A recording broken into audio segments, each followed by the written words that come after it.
நேர்கள் அனைவருக்கும் சரிகம நிகழ்ச்சியின் சுவாரஸ்யமான கதைப்பகுதி. சரிகமப சீசன் 5 முதல் எபிசோட் எப்போது ஒளிபரப்பாகும் தெரியுமா? முழு விவரத்தை கேளுங்கள்.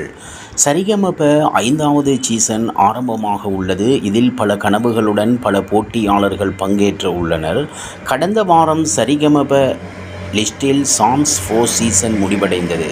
இதில் டைட்டில் வின்னராக திவினேஷ் தெரிவு செய்யப்பட்டார். இந்த நிலையில் சீசன் 4 போட்டியாளர்களை மக்கள் மனதில் இருந்து மறக்க வைக்கும் அளவுக்கு போட்டியாளர்கள் சீசன் 5இல் பங்கேற்க உள்ளனர். இதில் 24ஆம் தேதி மெகா ஒடிஷன் பிரபல டிவியில் ஒளிபரப்பாக இருக்கின்றது. இதில் நடுவர்களாக கார்த்திக், சீனிவாஸ், சுவேதா, விஜய் பிரகாஷ் கலந்து கொள்ள இருக்கின்றனர். இது பிரபல டிவியில் 24ஆம் தேதி இரவு 7 மணிக்கு ஒளிபரப்பாகும். இதில் தொகுப்பாளினியாக அர்ச்சனா இருக்கிறார். இவ்வாறாக சரிகமப நிகழ்ச்சியின் சுவாரஸ்யமான கதைப்பகுதி செல்கிறது. இனி சுவாரஸ்யம் உங்களை காத்திருக்கிறது. மீண்டும் சந்திப்போம்.